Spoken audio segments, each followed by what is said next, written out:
ఎప్పుడూ కింద పడకపోవడం కాదు, పడిన ప్రతిసారి తిరిగి లేవడమే గొప్ప. మంచి వాళ్ళతో స్నేహం చెయ్యి, నిన్ను వాళ్ళలోనే లెక్కిస్తారు. ఇతరుల కంటే మెరుగ్గా ఉండాలనుకోవడం కాదు, ఎప్పుడు నీకంటే నువ్వు మెరుగ్గా ఉండటానికి ప్రయత్నించు. ఈరోజు చేయాల్సిన పనిని రేపటికి వాయిదా వేసేవారు నిన్న కూడా అదే పని చేసి ఉంటారు. తన పొరపాట్ల నుంచే కాదు, ఇతరుల వైఫల్యాల నుంచి కూడా పాఠాలు నేర్చుకోవడం వివేకవంతుల లక్షణం. తెలివి లేని నిజాయితీ బలహీనం, నిరుపయోగం. నిజాయితీ లేని తెలివి భయానకం, ప్రమాదకరం. వనరులు, వసతులు కాదు, ఎవరి విజయానికైనా ఆలోచన విధానమే మూలం. సమాధానం చెప్పకపోవడం కూడా ఒక సమాధానమే. ఓటమిని అంగీకరించేవాడు ఎప్పటికైనా విజయానికి దగ్గరవుతాడు. మురికి నీళ్ళైనా సరే మంటలను ఆర్పగలవు. ఇతరుల ప్రాపకంతో పైకొచ్చి ఉన్నత పదవులు పొందిన వారి వల్ల అందరికీ ఇక్కట్లే. స్వశక్తితో పైకొచ్చిన వారికి అల్పబుద్ధి ఉండదు. సూర్యుని వేడిని భరించగలం, కానీ ఎండకు వేడెక్కిన బండరాళ్ళ మీద నడవలేం కదా. తనకు ఏ విధంగానూ సహాయపడలేని వారి పట్ల, తనేం చేసినా ఎదిరించలేని వారి పట్ల ఒక మనిషి ప్రవర్తించే విధానమే అతని వ్యక్తిత్వానికి అసలైన కోలమానం. మనం వెతకవలసింది చెప్పేవారి కులగోత్రాలు కాదు, చెప్పిన దానిలోంచి మంచి చెడులు. కదలకుండా కూర్చుంటే కల కరిగిపోతుంది, ఆచరణకు పూనుకుంటే స్వప్నం సాకారమవుతుంది. ఎంత శిక్షణ ఇచ్చినా గాడిద యుద్ధరంగానికి పనికిరాదు. ఓడిపోతామన్న భయం గెలుపును దక్కనివ్వకుండా చేస్తుంది. మురికి నీటితో ఉతికిన దుస్తులు పూలతోటలో ఆరేసినంత మాత్రాన శుభ్రం కావు. ప్రపంచం బాగాలేదని నిందించడం కాదు, ఆ బాగోదు ముందు నీలో వస్తే అంత బాగుపడుతున్నట్లే. తెలియనిది అడిగితే భయపడే అజ్ఞానం కొద్దిసేపే, అడగకపోతే జీవితాంతం అజ్ఞానమే. తోటివారితో కలిసి నడుస్తూనే వారిని తన దారిలో నడిపించేమే నాయకత్వం. నీ ప్రతిభ గుర్తింపు పొందాలంటే ఇతరుల ప్రతిభను గుర్తించడం నువ్వు నేర్చుకోవాలి. ఈరోజు ఒక చిన్న అబద్ధం చెబితే దాన్ని కప్పిపుచ్చుకోవడానికి రేపు మరో పెద్ద అబద్ధం చెప్పవలసి రావచ్చు. ప్రయత్నించనిదే ఫలితం లభించదు. సింహమైనా పడుకొని ఉంటే ఆహారం వచ్చి నోట్లో పడదు. వైఫల్యానికి, కష్టాల్లో ఇబ్బందుల కారణమని సర్ది చెప్పడాన్ని చరిత్ర ఏనాడూ ఒప్పుకోదు. ధైర్యం అంటే ప్రమాదాన్ని లెక్క చేయకపోవడం కాదు, ప్రమాదాన్ని సరిగా అంచనా వేయడం, అధిగమించడం. పగ సాధించడానికన్నా క్షమించడానికే ఎక్కువ మనోబలం కావాలి.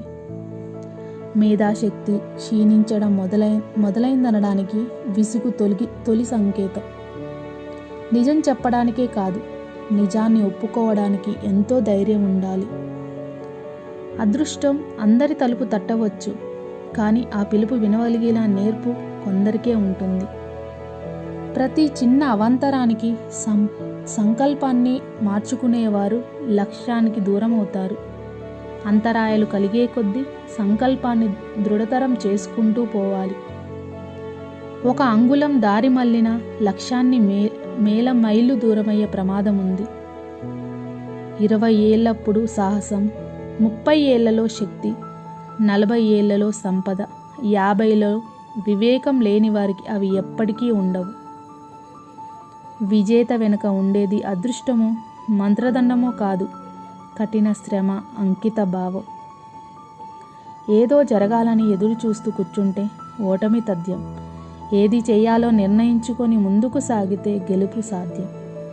కొన్ని లోపాలు కొందరికి అసౌకర్యాలు లేకుండా ఏ మార్పు ఉండదు. అది మంచి కోసం జరిగే మార్పైనా సరే. మంచివాణ్ణి పొగిడితే మరింత మంచివాడవుతాడు, అదే చెడ్డవాణ్ణి పొగిడితే ఇంకా చెడ్డవాడిగా తయారవుతాడు. ఎంత అరగదీసి అని గంధపు చెక్క పరిమళాన్ని కోల్పోదు. ఎన్ని కష్టాలెదురైనా ధీరుడు ఆత్మవిశ్వాసం కోల్పోడు. తనను చూసి కుక్క మొరిగినంత మాత్రాన నిజాయితీపరుడు నేరస్తుడు అయిపోడు. తప్పుల్ని పదే పదే క్షమించడం మరో పెద్ద తప్పుకు దారి తీస్తుంది. ఒక్కోసారి కన్నీళ్లు కూడా మేలు చేస్తాయి, కళ్ళకు కమ్మిన మసకలను తొలగిస్తాయి. విజయ శిఖరాలు సోమరులకు అందవు, పట్టుదలతో కృషి చేసే వారికి అవి తల వంచుతాయి. నీ మనసులో నీకు ప్రశాంతత దొరకకపోతే మరెక్కడ దాన్ని వెతకడం వెర్రితరం. ఎన్ని వంకలు తిప్పినా, ఎన్ని రంగులు పులిమినా, ఎంత లోతుగా పాతిపెట్టినా నిజం తన అసలు రూపంతో మళ్ళీ బయటపడుతుంది. నాన్న మాటల్లో గొప్పతనం మనకు అర్థమయ్యే నాటికి మన మాటల్ని తప్పుపట్టే కొడుకులు సిద్ధంగా ఉంటారు. తెలివితేటలు, సామర్థ్యం ఉన్నా సాధించాలన్న తపన లేకపోతే మిగితేది వైఫల్యమే.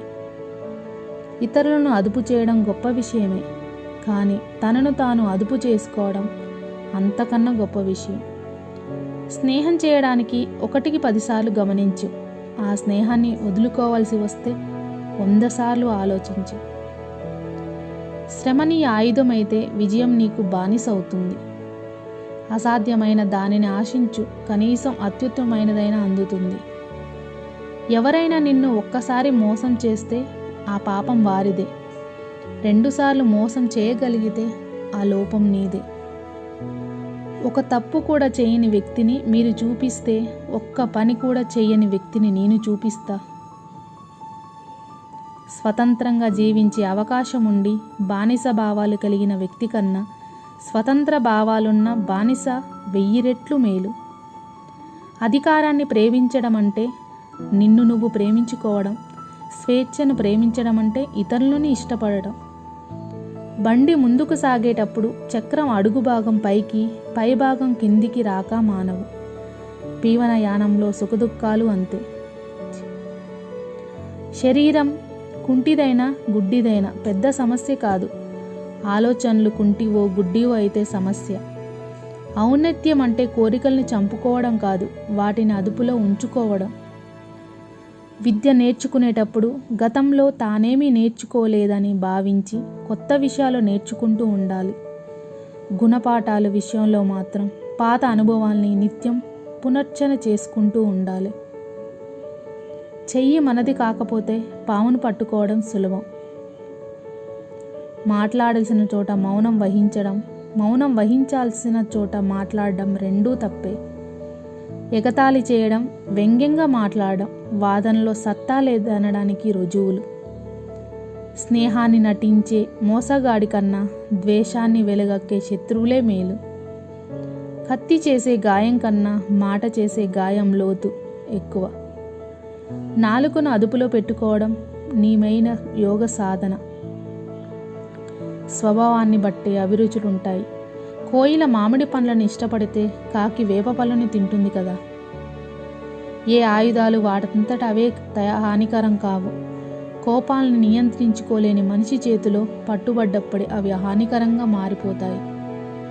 తప్పు చేసి సిగ్గుపడని వారిని సంస్కరించడం ఎవరి వల్ల కాదు. ప్రశంసలకు మరీ ఎక్కువ పొంగిపోవడం అంటే విమర్శలకు నిన్ను అంత తీవ్రంగా బాధ పెట్టలేదని అర్థం. చేసిన చెడ్డ పనులకే కాదు, చేయని మంచి పనులు కూడా మనం సంజాయిషి పుచ్చుకోవాలి. ఓడిపోతామని తెలిసిన క్షణంలో ఉత్సాహాన్ని కోల్పోని వారే నిజమైన ధైర్యవంతులు. ఆనందమైన దుఃఖాన్ని చిన్న నవ్వు చెరిపివేస్తుంది. ముసలితనం అంటే శారీరక శక్తి క్షీణించడం కాదు, మనోబలం సన్నగిల్లడం. తప్పు చేశారని ప్రతి ఒక్కరిని ద్వేషిస్తూ పోతే ప్రేమించడానికి ఎవరూ మిగలరు. నిన్నటి కంటే నేడు నీ వివేకం పెరగకపోతే నీ జీవితంలో ఓ రోజు వ్యర్థమైపోయిందని తెలుసుకో. సోమరులకు అడవిలో కూడా కలప దొరకదు. గడ్డాలు పెంచుకున్నంత మాత్రాన జ్ఞానం వస్తుందనుకుంటే గొర్రెలన్నీ మహాజ్ఞానులే. మనసులో అశాంతి ఉంటే ప్రతి విషయం గందరగోళంగానే అనిపిస్తుంది. మనం త్వరగా నిద్రలేచినంత మాత్రాన సూర్యుడు ముందు ఉదయించడు. కేవలం ఊహలతోనే కాలం గడిపే ప్రయోజనం ఉండదు. నారిపోసినట్లు ఊహించినంత మాత్రాన పంట పండుతుందా? సర్దుకుపోవడం తెలిసిన మనిషికి ఎలా జీవించాలో తెలిసినట్టే మల్లెలకి మంచి గంధానికి ప్రచారం అవసరం. చింతకు చితకు తేడా సున్నా. చితి నిర్జీవులను కలిస్తే చింత సజీవులను దహించి వేస్తుంది. నయం కాని వ్యాధి కన్నా మరణం, దుష్టులతో స్నేహం కన్నా ఒంటరితనం, యోగ్యత లేని పొగడతల కన్నా నింద మేలైనవి. విడవకుండా ప్రయత్నం చేసిన వారిని చూసి ఓటమి భయపడుతుంది. పానకంలో మునిగిన గరిటెకు తీపి తెలియనట్లే జ్ఞానుల మధ్య ఉన్న మూర్ఖుడికి ఏమీ నేర్చుకోడు. విజయాన్ని ఇచ్చేది సామర్థ్యం, దాన్ని నిలపగలిగేది నడవడిక. విజయం అంటే ఆశించిన దాన్ని సాధించడం కాదు, సాధించవలసి వచ్చిన దాన్ని ఆశించడం. మరీ తీయగా ఉంటే నిన్ను మింగేస్తారు, మరి చేదుగా ఉంటే ఉమ్మేస్తారు. దుర్మార్గునితో స్నేహం మంచిది కాదు, విరోధము మంచిది కాదు. పాము ప్రేమగా కరిచినా, కసిగా కాటేసినా ప్రమాదమే. అమ్మ ప్రేమకు ప్రతిరూపం. పదిలంగా కాపాడుకో. ఆమెను శాశ్వతంగా పోగొట్టుకున్నప్పుడు కానీ ఆ లోటు ఎంత దుర్భరమో తెలియదు. ఇతరుల తప్పులను ఎంచడంతోనే నిరంతరం మునిగి తేలేవారు తమలో లోపాల్ని గుర్తించలేరు. వైఫల్యం నిరాశకు కారణం కాకూడదు, కొత్త ప్రేరణకు పునాది కావాలి.